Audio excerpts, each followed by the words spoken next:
세계적으로 지금 배드민턴 여자 단식 세계 1위를 유지하고 있는 우리나라 선수가 있습니다. 누구죠? 안세영 선수입니다. 안세영 선수인데 독보적으로 세계 1위를 유지하고 있습니다. 올해 대회가 13개, 현재까지 13개, 지금 이제 호주에서 14번째 대회를 하고 있는데 13개 대회에서 9번 우승했고 이번에도 독보적으로 우승할 것 같습니다. 다른 선수들이 참여를 못해서 우승할 것 같고 마지막으로 이제 12월 초에 마지막 큰 대회가 또 하나 남아있습니다.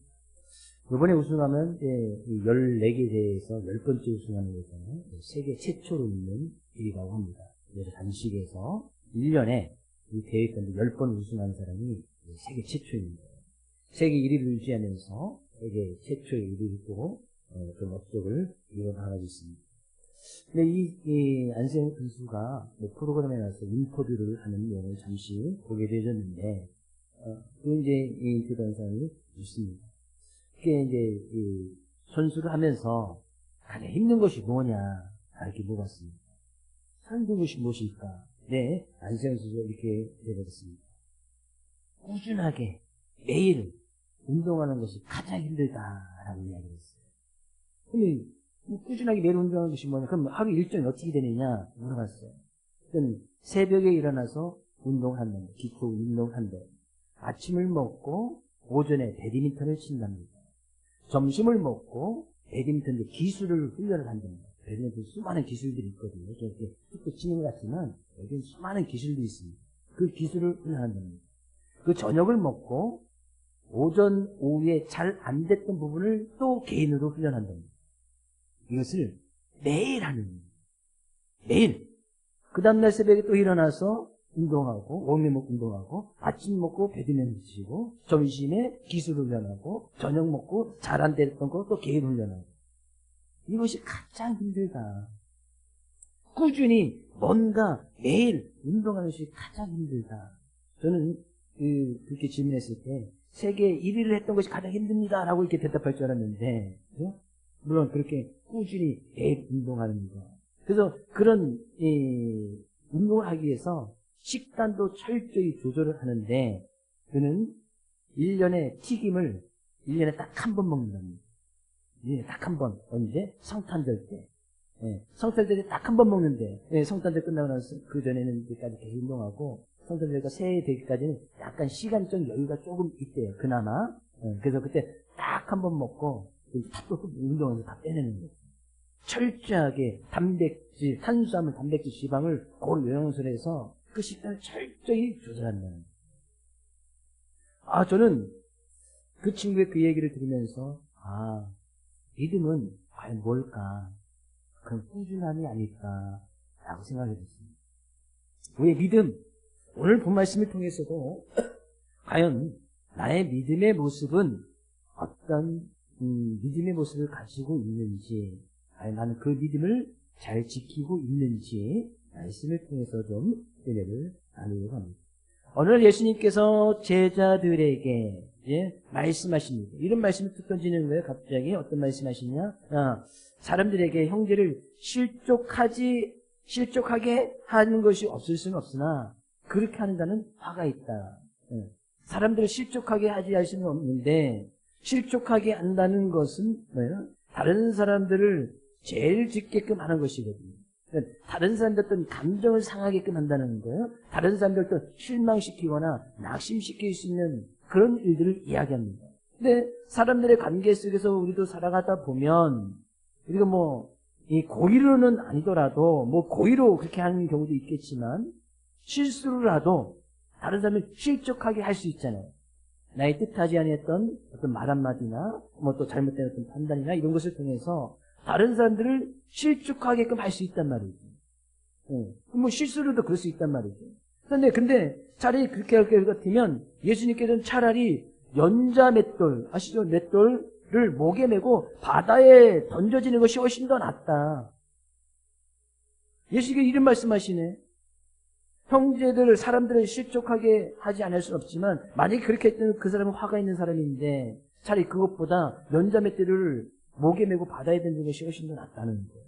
그 연자맷대를 목에 메고 바다에 던지라는 것은 뭐 죽으라는 이야기잖아요. 스스로 죽으라는 이야기잖아요. 제자들에게 이 말씀하세요. 제자들이 이 말씀을 듣고 그럼 그 말씀을 지키기가 쉽습니까? 쉬울 것 같아요? 어려울 것 같아요? 사람들을 실족하지 않게 하는 그 말씀 쉬울 것 같습니까? 어려울 것 같습니까? 어렵겠죠? 내가 고의로는 안 그러더라도 실수로도 그럴 수 있잖아요. 또 생각의 차이가 다르면 내가 이 말을 해도 다른 사람들은 그것을 듣고 실족할 수도 있잖아요.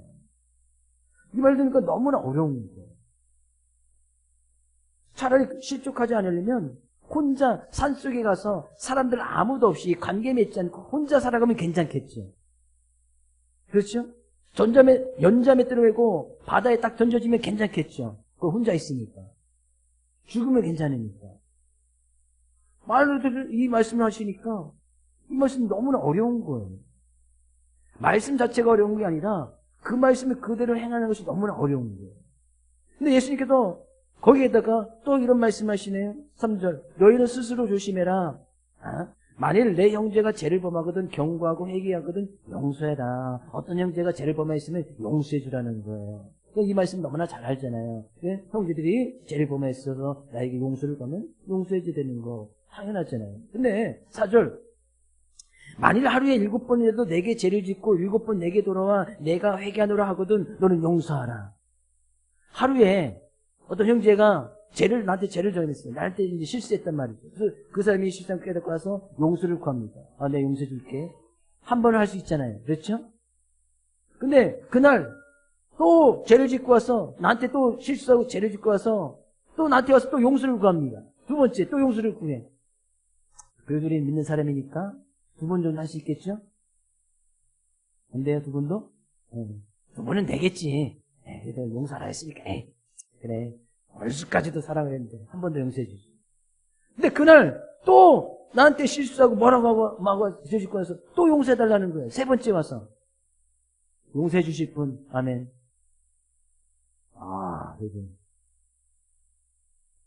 그럼 목사님 용서해 줄 겁니까? 그렇다고 좋아서 나한테 와서 하루에 똑같이 죄를 짓고 3번씩 와서 용서해달라고 하지 마십시오. 3번째 오면 그냥 쫓아서 그냥 버린다니까. 그런 일이 있을 수 없겠지만 예수님께 예를 드시는 거잖아요. 근데 하루에 만약에 7분이라도 누가 와서 용서해달라고 하면 용서해줘라. 가능하신 분 하면? 불가능한 거예요. 안 되는 거예요. 안 된단 말이에요. 7번 용서해줘라. 1년을 줄게 용서해줘라. 그것도 안 될 거려. 똑같은 걸 7번 했는데 1년 줄 테니까 용서해줘. 안 될 거려. 예수님께서 지금 제자들에게 이 말씀하시는 거예요. 그러니까 그것이 말씀을 들었는데 어떻게 보면 불가능한 거예요. 지키기 힘든 거예요. 안 될 것 같은 거예요. 안 될 것 같은 게 아니라 안 되는 거예요. 그 말씀을 들었던 이 사도들이 15절 말씀 이렇게 이야기하네. 사도들이 주께 여짜오되 우리에게 믿음을 더하소서. 앞에서는 제자들에게 이야기하셨습니다. 5절에는 사도라고 이야기합니다. 예수님께서 제자 중에는 12제자 외에 또 많은 제자들이 있었습니다. 그래서 그 많은 제자들 중에 12제자를 칭할 때는 많은 제자들이 있는 가운데 12제자를 칭할 때는 사도라고 칭했습니다. 그러니까 5절에서는 사도들은 12제자입니다. 10절에 1절에서 얘기했던 제자들은 그 12제자를 포함한 많은 제자들을 이야기해요. 그러니까 이 12제자들도 그 말씀을 들은 거예요. 누가복음 17장쯤 왔을 때는 이 12사도들이 예수님과 거의 동행을 3년 가까이 했을 때 예수님을 따라다니면서 3년도 같이 삶을 살아갔단 말이죠. 근데 이 12사도들이 들어도 그 말씀을 지키기가 너무나 힘든 거예요. 안 되는 거예요. 주님을 따라가도 그 따라가면서 제자의 삶을 살아가고 있지만 형제를 하루에 7번 만약 용서를 건다면 용서해도 이게 가능한가? 형제들을 실족하게 하지만 이게 가능한가? 불가능같이 생각하는 거예요. 그래서 그 말을 들었던 그 12사도들이 예수님께 이야기합니다. 우리에게 믿음을 더해 주십시오. 왜? 믿음이 있다면, 믿음이 더 큰 믿음이 있다면, 더 훌륭한 믿음이 있다면 그 믿음을 가지고 그것을 할 수 있을 것이라고 생각했던 것 같아요. 제자들의 마음이 참 기특하죠. 그래도 우리의 지금 연약한 믿음을 가지고는 그 말씀을 좀 지키기 힘들고 어려울 것 같으니까 제자들의 생각은 그랬던 것 같아요. 우리에게 믿음을 더해 주시면 그 일을 할 수 있었던 것 같아요. 그래서 제자들이 주님 우리에게 믿음을 더해 주십시오. 우리가 그 믿음을 가지고 누군가 찾아와서 이 용서를 구해서 하루에 7번에도 용서를 구하면 우리가 그 믿음을 가지고 그들을 용서해 주겠습니다. 믿음이 있다면, 큰 믿음이 있다면 그렇게 될 것이라고 생각했던 것 같아요. 근데 예수님께서는 그렇게 제자들이 믿음을 더해달라고 요구했을 때에 6절 말씀에서는 겨자씨 하나를 같은 믿음을 이야기하네요. 만약에 너희들이 겨자씨 하나만큼만 믿음이 있었더라면 이 나무더러 뽑혀서 바다에 심기를 할 것이면 그것이 순종하였을 것이다. 만약에 예수님의 제자들이 책망하는 것처럼 보여집니다. 너희가 겨자씨 하나만큼만 있었더라면 그거 할 수 있을 텐데 왜 믿음을 더해달라고 하느냐. 마치 이 제자들이 겨자씨 하나만큼의 믿음도 없는 것처럼 그게 이야기를 합니다. 근데 예수님께서는 그 말씀 겨자씨 하나만큼의 믿음을 이야기하면서 그 다음에는 전혀 생뚱맞은 이야기를 해요. 믿음을 더해달라고 이야기하는 제자들에게 너희 겨자씨 하나만큼의 믿음이 있느냐? 그러면 그 믿음은 과연 도대체 뭐냐? 예수님께 그 믿음은 무엇인지 이야기를 하는데 7절 말씀 가서 보니까 너희 중 누구에게 밭을 갈거나 양을 찌거나 하는 종이 있어 밭에서 돌아오면 그대로 곧 와 앉아서 먹으라 말할 자가 있느냐. 갑자기 주인과 종의 관계를 이야기하면서 이 믿음에 관한 믿음을 더해달라고 하는 이 믿음에 대해서 예수님께서 설명하고 있는 거예요. 겨자씨 하나만큼의 믿음이 있다는 것은 이런 것이다. 어떤 것이냐? 주인이 어떤 종이 있습니다. 종. 여기서 종은 당시에는 지금은 우리는 노예제도가 없잖아요.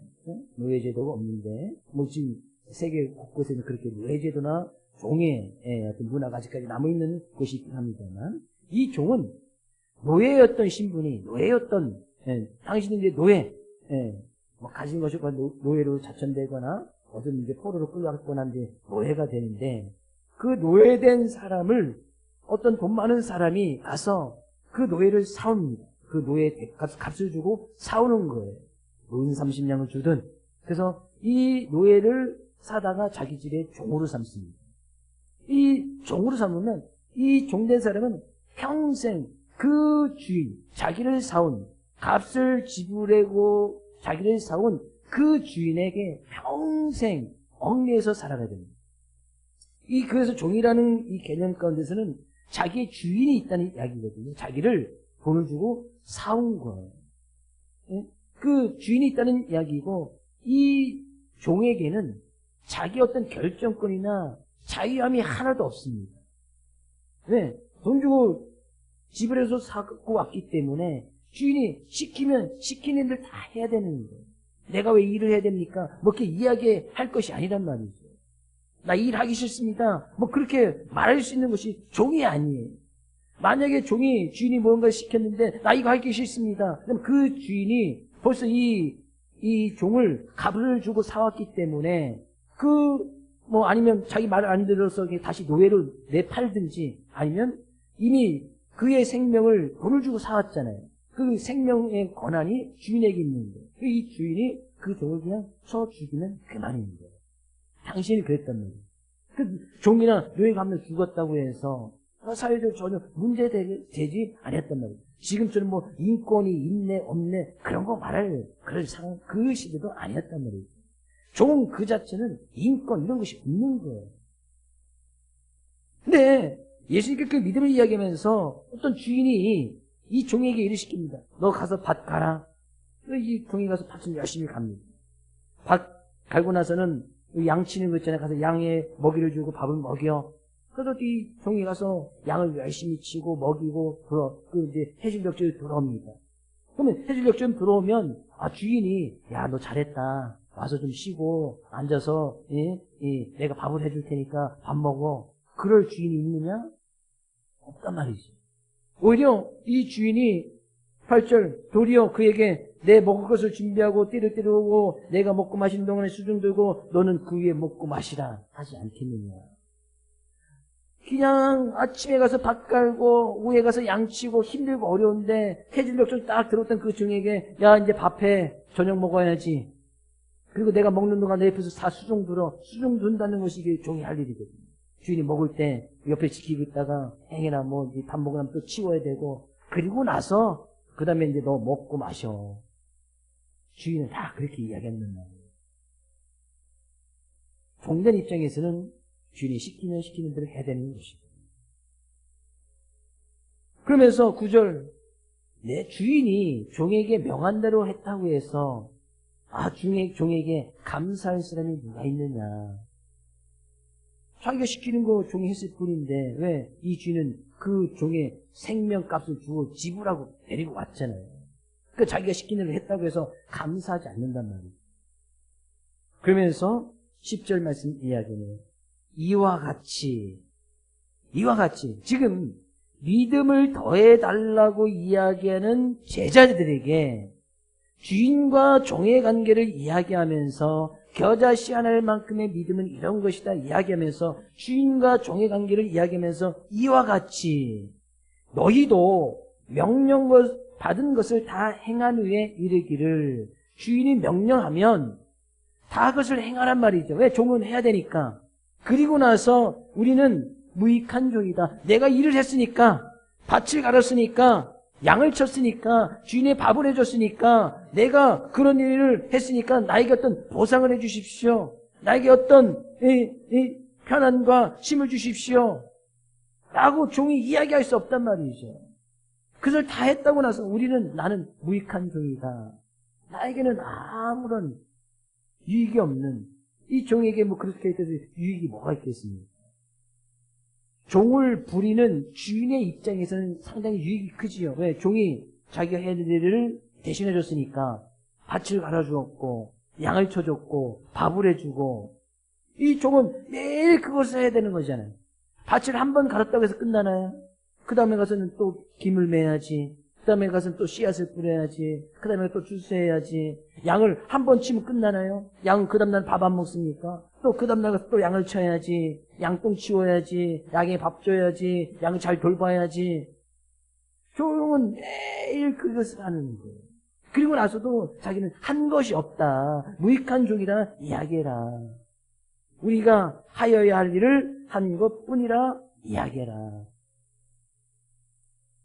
예수님께서 지금 이 이야기를 누구들에게 이야기하고 있는데요? 사도들에게 우리에게 믿음을 더해 주십시오. 주의 말씀을 들으니 그것을 지키기가 정말 힘들 것 같습니다. 그러니 우리에게 믿음을 더해 주십시오. 믿음을 더해 주시면 우리가 그 말씀을 지킬 수 있을 것 같습니다. 정말 우리가 정말 큰 믿음, 성경에 얘기해진 큰 믿음, 제대로 된 믿음을 가졌다면 형제가 7번 나에게 용서를 구해도 그것을 용서해 줄 수 있지 않겠습니까? 그런 믿음이 가졌다면 정말 대단한 믿음이죠. 누군가 하루에 나에게 죄를 짓고 7번 나에게 돌아서 용서를 구하는데 그것을 용서해 줬어. 말씀 그대로 용서해 줬어.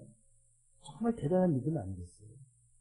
그런 분이 계시다면 저보다 더 큰 믿음이에요. 저는 7번 안 돼. 죽었다 깨어나다 안 돼. 못할 것 같아. 안 될 것 같아. 근데 정말 그랬다면 대단한 믿음 아니겠어요? 지금 그 믿음을 더해달라는 제자들에게 하신 말씀이죠. 행여나 내가 너희들에게 더 큰 믿음을 더해줘서 그런 일을 했다고 치자. 만약에 7번 죄를 짓고 온 사람들에게 용서해줬다고 치자. 제자들이 그렇게 했어요.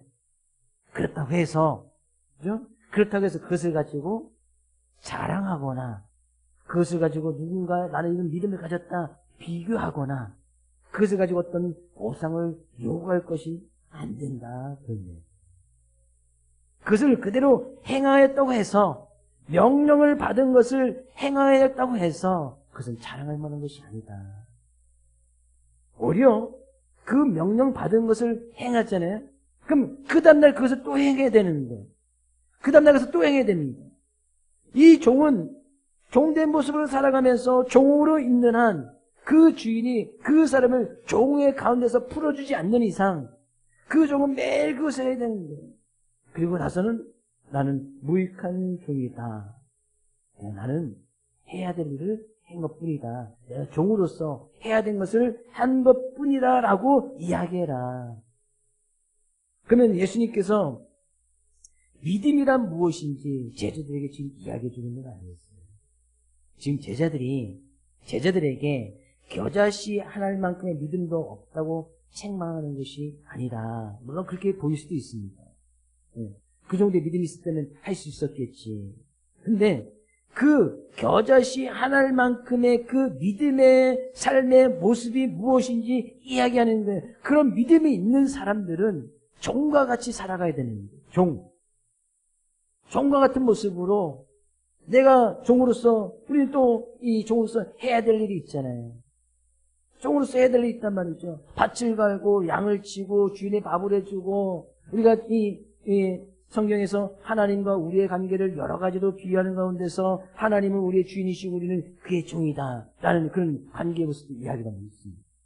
하나님의 종된 모습, 그럼 이 종된 모습은 그런 하나님을 믿는 그 믿음의 모습이 과연 무엇이냐? 그럼 그 믿음의 모습은 종처럼 살아가는 것인데, 그 종으로서 우리가 믿음의 모습을 지켜나가서 우리는 믿음의 모습을 지켜서 하는 것이 많이 있잖아요. 내가 하나님을 믿는 믿음의 모습 가운데서 하는 일들이 있잖아요. 하나님을 예배함에 있어서, 또 주님을 섬기는 일에 있어서, 또 하나님께서 맡기신 귀한 일들을 또 세상 가운데서 감당하는 일에 있어서, 가정에서, 사람들의 관계 속에서 해야 될 일이 있단 말이죠. 근데 그 일을 내가 했다고 해서 난 믿음이 좋구나 이야기할 것도 아니고, 난 믿음이 연약하구나 다른 사람과 비교할 것도 아니고, 나는 그냥 하여야 할 일을 한 것뿐이고, 내가 하여야 할 일은 내가 오늘 한 번에서 끝나는 것이 아니라 오늘도 밭을 갈고 양을 치고 주인을 섬겨야 할 것이고, 그 종된 모습은 또 내일도 가서 밭을 쳐야 되고 양을 쳐야 되고 주인을 섬겨야 될 것이고, 그런 종처럼 살아가야 되는 것이 너희의 믿음이 되어야 된다라고 이야기했습니다. 그래서 제가 안세영 선수의 예를 들면서 가장 힘든 게 뭐냐? 꾸준합니다. 매일 똑같이. 종의 모습으로 살아가면서 매일 똑같이 우리가 믿음을 지켜나가는 것, 주님을 예비하는 것, 주님을 찬양하는 것, 주님을 섬겨나가는 것, 매일 똑같이 우리 일상 가운데서 나에게 맡겨진 일을 일상 가운데 잘 감당하는 것, 결코 쉬운 일이 아닙니다. 근데 그것을 지켜나가는 것이 믿음이다. 매일 꾸준하게 귀한 새벽 시간 구별때에 하나님의 전을 찾는 거 꾸준하게 쉬운 일 아니잖아요. 꾸준하게 주의를 지켜 하나님을 예배하는 거 쉬운 일이 아니잖아요. 해봐서 아시잖아요. 매일 꾸준하게 하나님을 찬양하고 하나님께 기도하고 그 말씀을 붙들고 나가는 거 정말 꾸준하게, 어떤 꾸준함이라는 것은 우리가 성실함이라고도 이렇게 이야기할 수 있을 텐데, 그 성실하게 꾸준하게 해나가는 것이 결코 쉬운 일은 아닙니다. 근데 주님은 그것이 믿음이다. 삶 가운데 내가 그 믿음을 지켰다고 해서 어떤 특별한 보상이 주어지지 않아도, 이 종에게 보상이 주어지지 않잖아요. 양을 쳤다고 밭을 쳤다고 해서 자기에게 떨어지는 것은 아무것도 없거든요. 다 주인에게 돌아가고 주인이 그냥 먹여주고 재워주는 거, 그것뿐이지. 주인이 자기 생명을 쳐서 생명을 잘 보존시켜 주는 것도 주님의 은혜, 주인의 은혜였단 말이에요. 그렇게 살아가면서 상황이 바뀌고 시대가 변하고 자기가 처해져 있던 그런 환경이 어쩌면 종의 모습이 변하지 아니한다 할지라도 자기가 해야 될 일을 그냥 꾸준하게 늘상 이뤄나가는 그 모습이 믿음이다 말이죠. 그래서 그것을 행하였다고 해서 믿음이 더해져서 그것을 행하였다고 해서 자랑할 것도 안 된다. 우리가 구원받은 것이 자랑할 만한 것은 아니잖아요. 자랑할 수가 없죠. 왜? 우리는 그 구원을 받기 위해서 행한 것이 단 하나도 없으니까. 주님께서 십자가에 못 박혀 죽으시고 우리의 죄값을 대신 치러주심으로 인해서 우리를 그 가운데서 건져주셨기 때문에 우리는 자랑할 만한 것이 안 됩니다. 그럼 그런 구원의 은혜 속에서 살아가는 우리들은 그 구원의 은혜를 잊지 않고 늘 종의 모습으로 살아가야 할 것인데 내가 그 종의 모습을 살아가면서 무언가를 했다고 해서 그것을 또 자랑하거나 그것을 갖다가 또 남을 비교하거나 그런 만한 것이 아니다. 그래서 저는 이 말씀을 통해서 믿음은 꾸준합니다.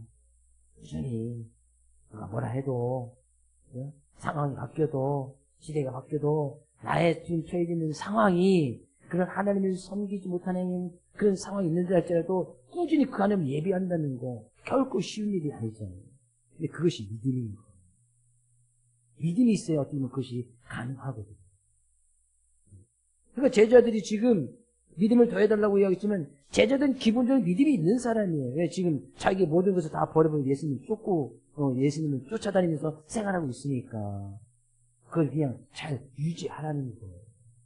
잘 그 믿음 예수님 믿고 잘 따라가라는 거예요. 여기서 특별한 기적이 안 일어나도 어떤 물론 제자들이 기적이 안 일어났다는 것은 아니죠. 기적을 다 맛보고 체험하고 오병이의 기적 체험하고 예수님께서 죽은 자들 살리는 그 모습을 또 체험하기도 하고 그걸 다 체험했던 사람이죠.